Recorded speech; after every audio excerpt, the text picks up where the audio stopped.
ओम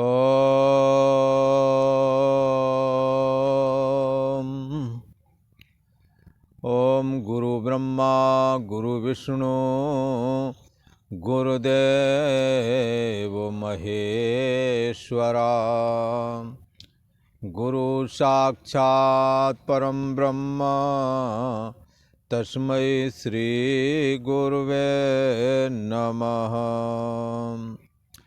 योगेश्वर श्री कृष्ण भगवान की जय।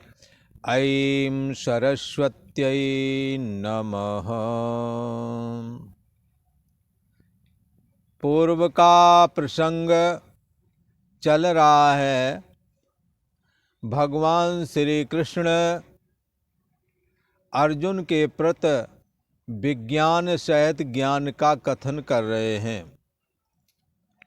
भगवान श्री कृष्ण कहते हैं कि ये विज्ञान सहित ज्ञान जो है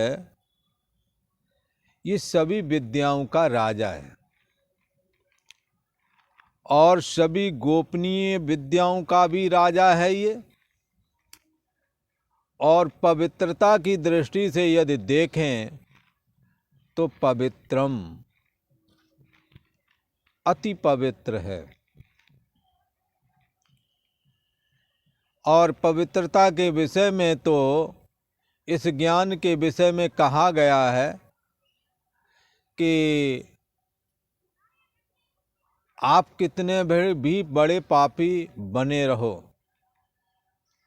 सर्वम पाप कृतमः अथ चेत्त्वमिमं सर्वम। जितने भी पापी लोग हैं उनमें सबसे अधिक पाप करने वाले क्यों न हो। सर्वे ज्ञान पिलवे नैव वृजनम संतरिष्यसि। ज्ञान रूपी नौका में बैठ जाओ। कौन सा? ये विज्ञान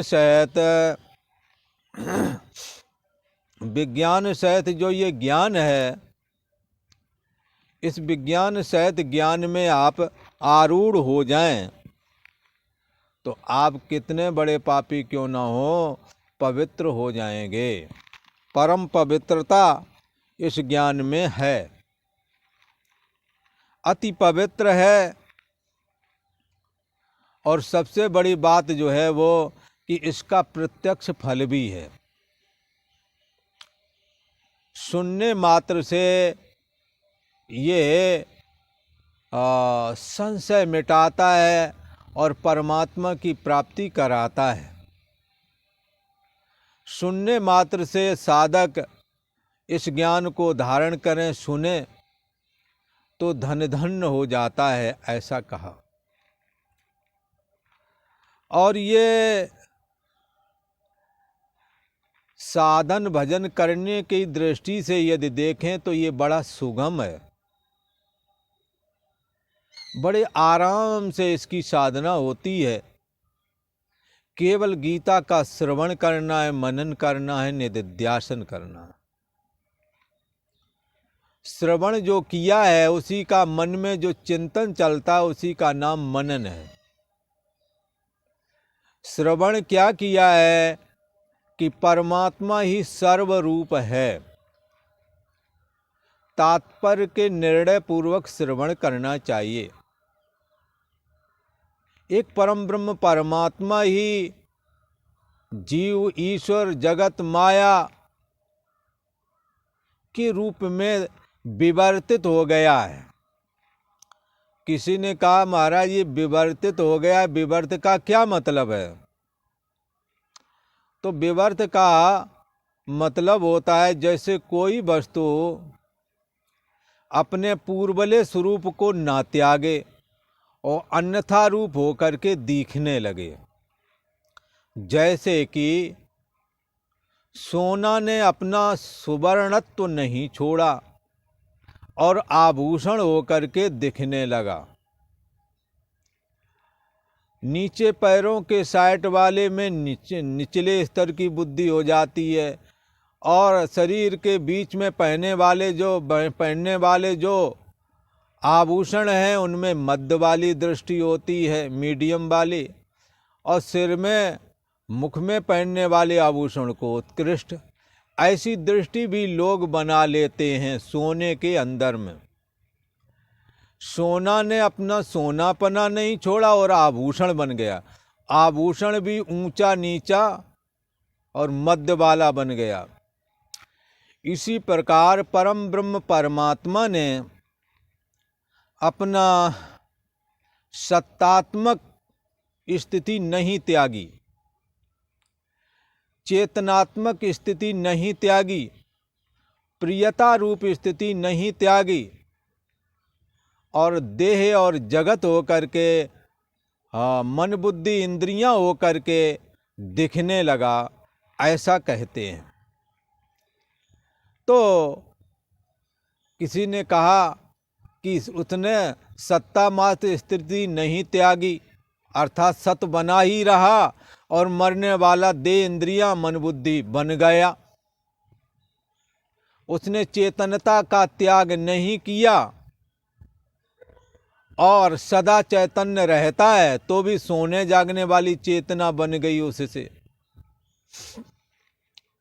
इस जड़ शरीर में भी चेतनता प्रवाहित कर दी, अपनी सत्ता देह में दे दी तो देह सतसा दिखने लगा, अपनी चेतनता देह में दे दी तो देह इंद्रियां आदि चैतन्य दिखने लगी।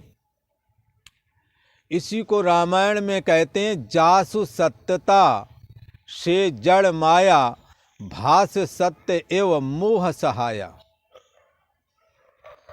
तो परम ब्रह्म परमात्मा ने अपना पूर्वला रूप नहीं बदला और अन्यथा रूप में दिखने लगा। सृष्टि कैसे प्रकट हुई, इस विषय में ऋषियों ने बहुत खोज की है। खट दर्शन प्रसिद्ध हैं, पूर्व मीमांसा और न्याय वैशेषिक, योग दर्शन, सांख्य दर्शन और फिर उत्तर मीमांसा, जिसको ब्रह्म सूत्र बोलते हैं। तो पूर्व मीमांसा स्वर्ग को अक्षय लोक कह कर के आप कभी नहीं गिरेंगे, आपको अक्षय सुख की प्राप्ति होवेगी, आप स्वर्ग चले जाओ।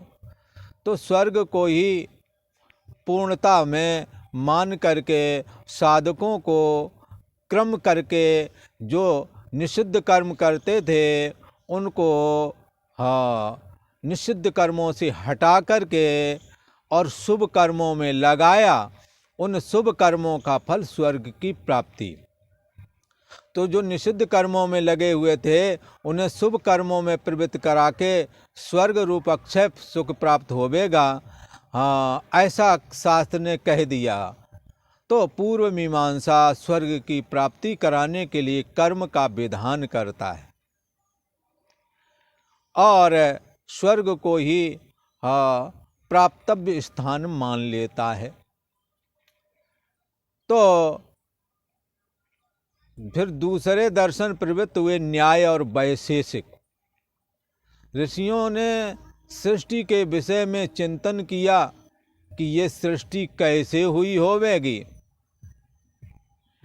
तो आरंभवाद करके उन्होंने माना, न्याय वैशेषिक वालों ने आरंभवाद माना कि ये सृष्टि आरंभवाद की रीति से हुई है। आरंभवाद क्या है? आरंभवाद में ये पंच महाभूत जो है ना, इन पंच महाभूतों के जैसे पृथ्वी है, जल है, अग्नि है, अग्नि है, वायु है और आकाश। तो ऐसा मानते कि महाप्रलय में पृथ्वी खत्म हो जाती है, पर पृथ्वी के परमाणु बने रहते हैं।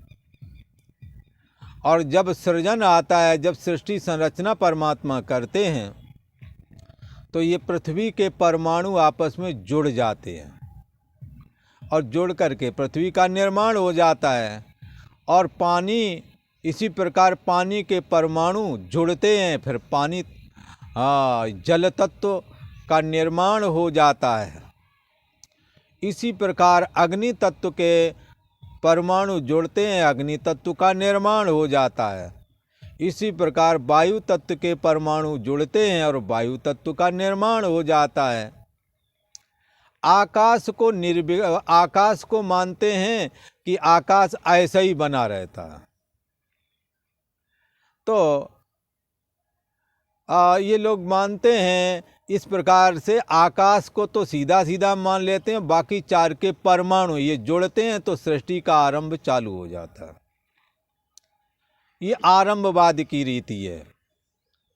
ये दिशा को भी नित्य मानते हैं, दिशाएं दिशा बनी रहती है कहते हैं। इन दोनों दर्शनों का सिद्धांत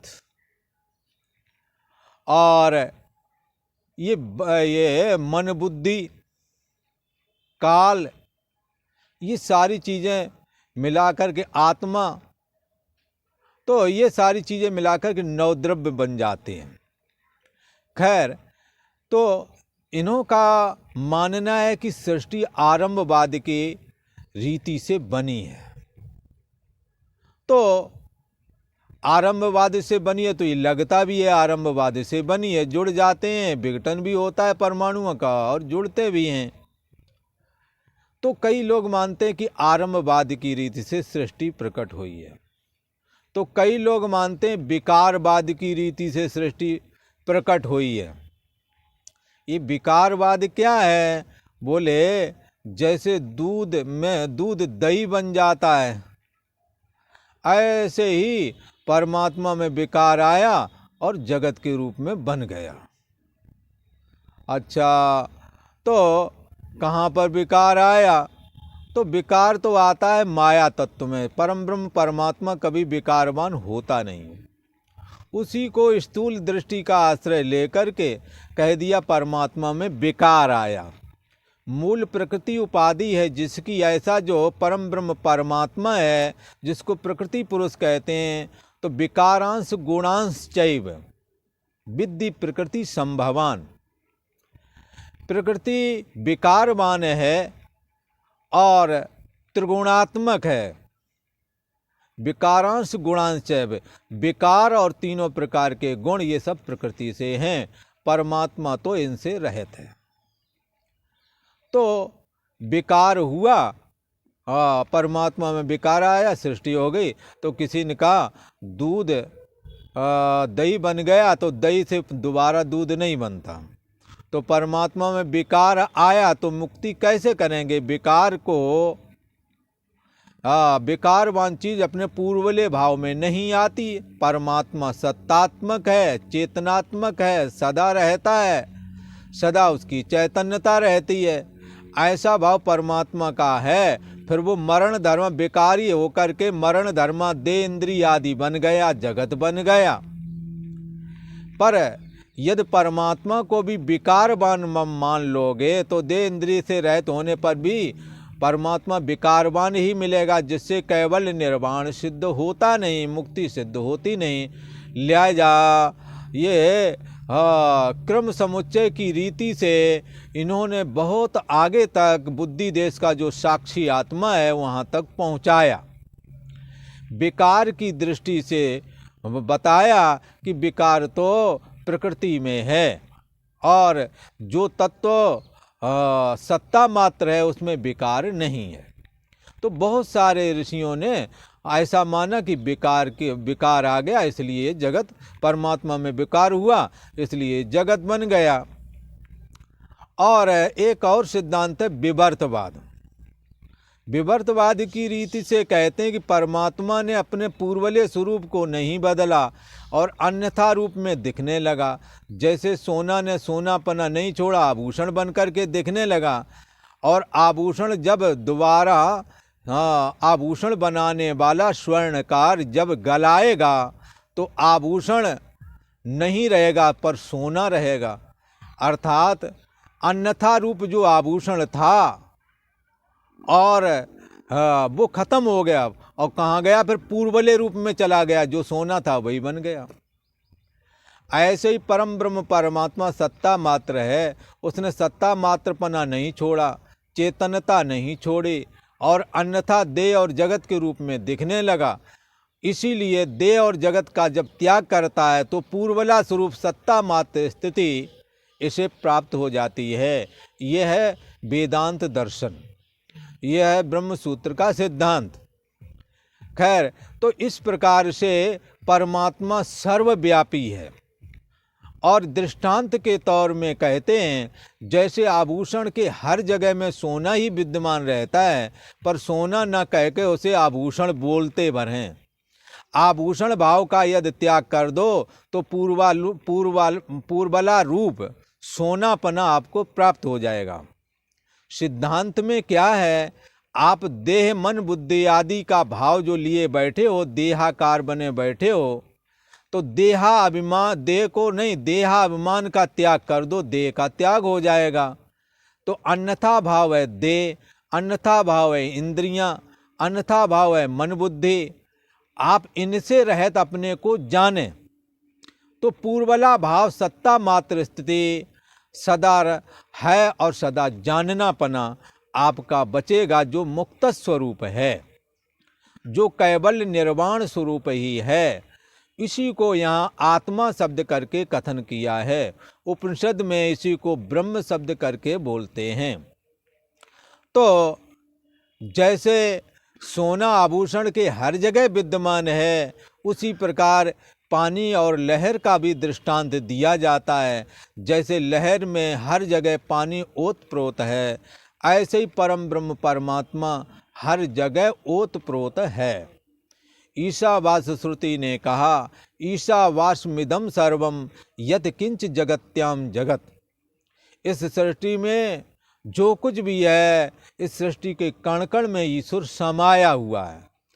यदि ईश्वर सर्वरूप न होता तो कण कण में कैसे आ जाता। ईश्वर व्यापक है, सर्वरूप है, और ऐसे ही हमारे आपके अंदर समाया हुआ है। जैसे पानी में लहर समाई होती हो और लहर के अंदर पानी होता है। लहर अपने वास्तव में उसका कोई आकार होता नहीं, केवल नाम और रूप मात्र है। वस्तुतः लहर के रूप में पानी ही होता है। तो यहाँ पानी की जगह तो निराकार परमात्मा को लेना और आकार की जगह लहर को लेना।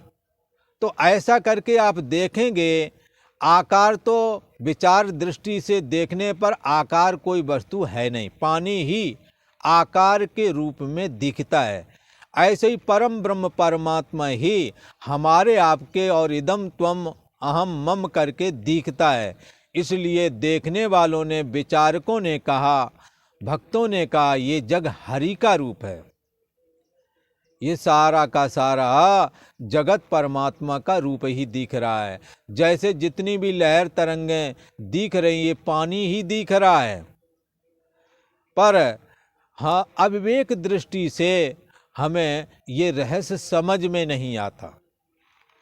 भगवान श्री कृष्ण कहते हैं, मया तत्मिदं सर्वं जगत व्यक्त मूर्तिनः मतस्थानि सर्वभूतानि न चाहम तेषु वस्थिता।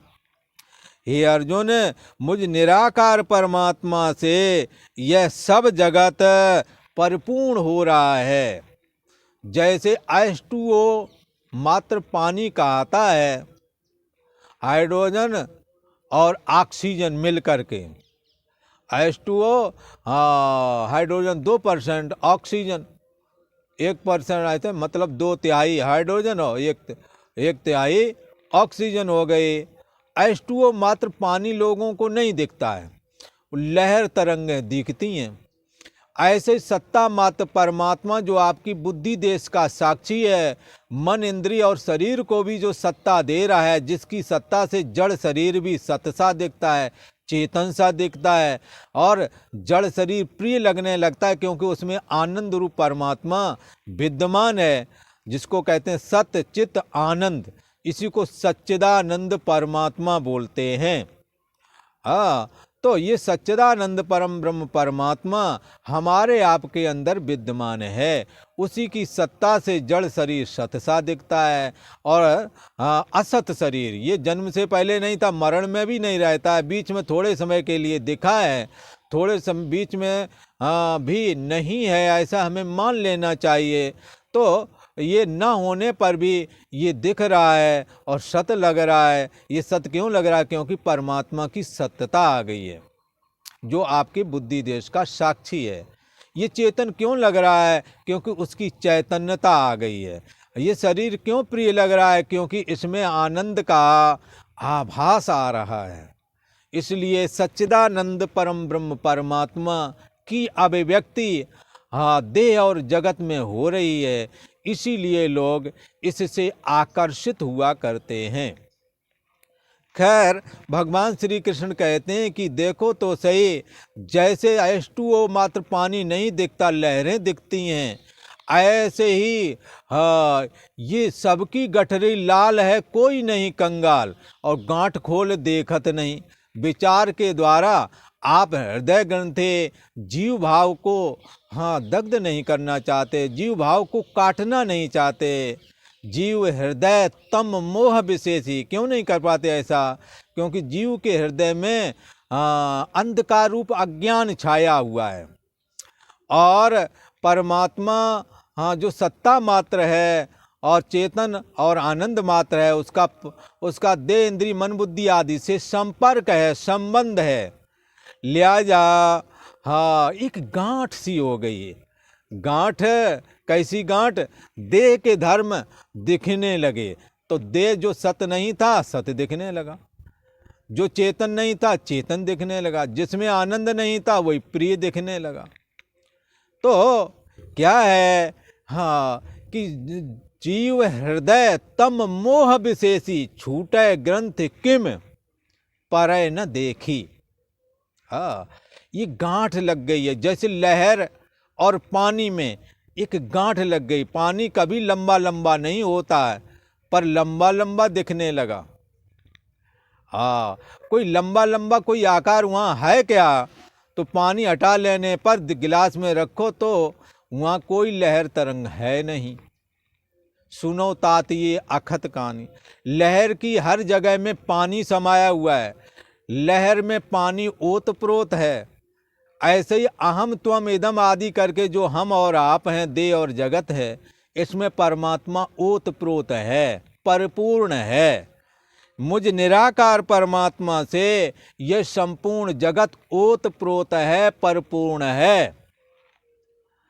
और मतस्थानी सर्वभूतानि, मेरे संपूर्ण भूत प्राणी मेरे अंतर्गत स्थित हैं, मेरे में स्थित हैं।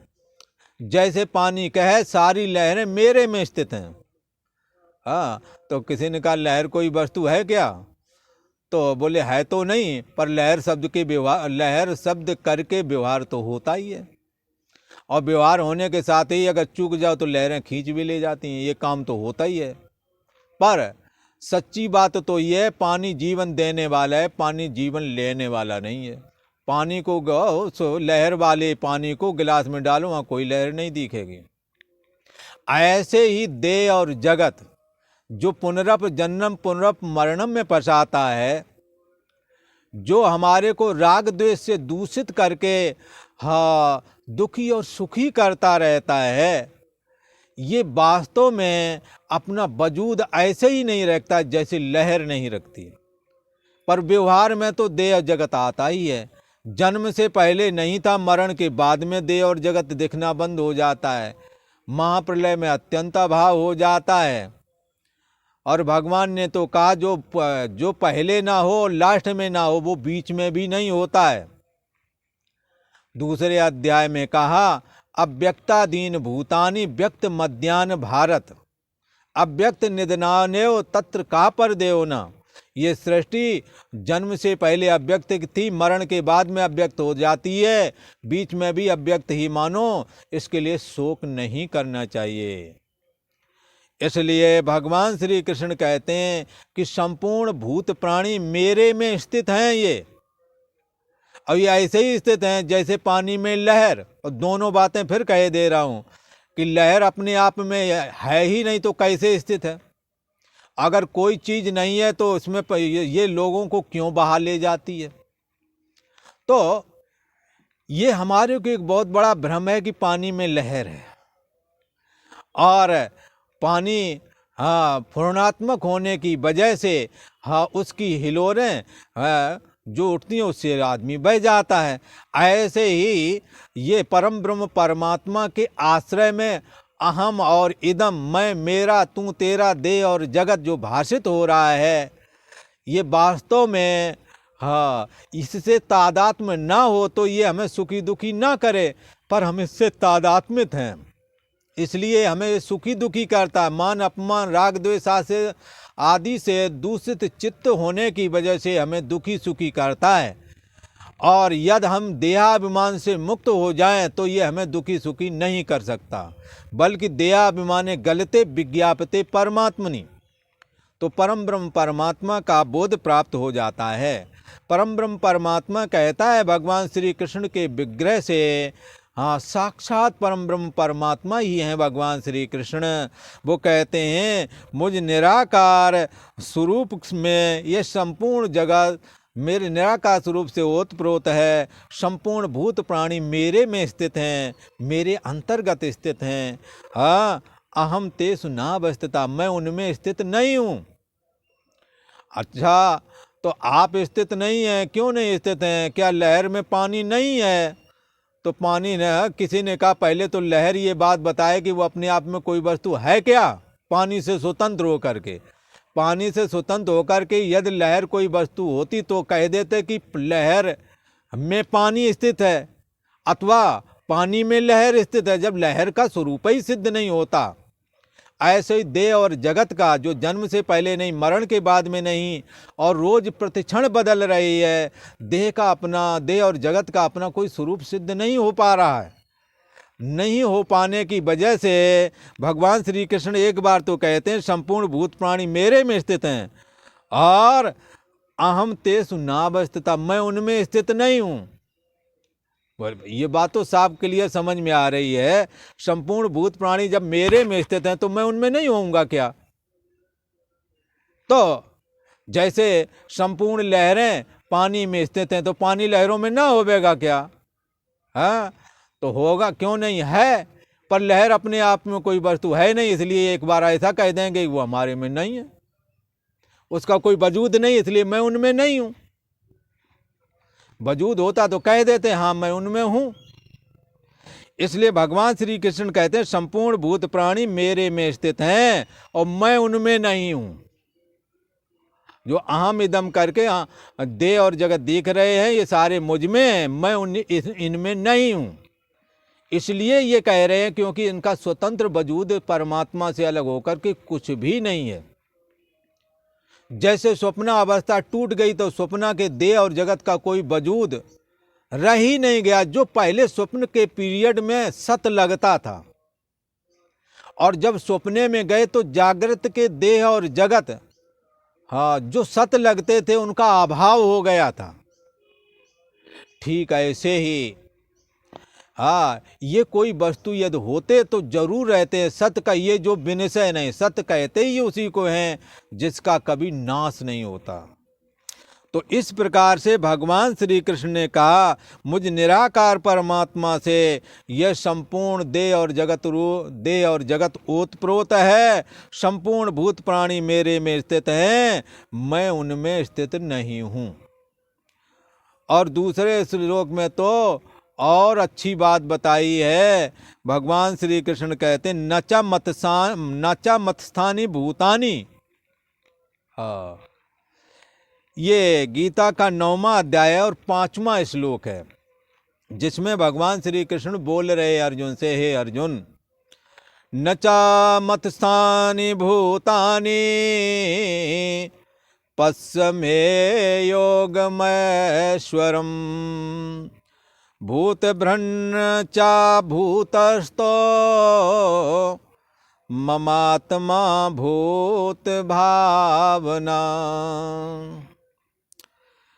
भगवान श्री कृष्ण कहते हैं, हे अर्जुन, भूतानि मतास्तानि न मे।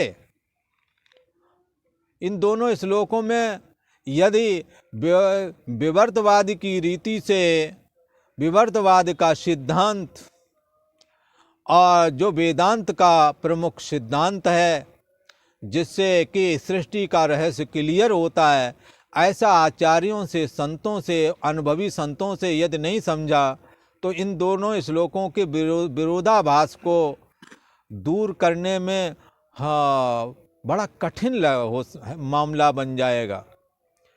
अब देखो, पहले में तो कहा कि सर्वभूतानि मतस्थानि, चौथे वाले श्लोक में संपूर्ण भूत प्राणी मुझ में स्थित हैं, एक बार बोले हैं, और बाद में कहते हैं मैं भूत प्राणियों में नहीं हूँ, पर भूत प्राणी मेरे में स्थित हैं। ये बात बोल रहे हैं भगवान श्री कृष्ण, और बिल्कुल क्लियर है, साफ है, शंका की कहीं गुंजाइश नहीं है, केवल समझने भर की बात है।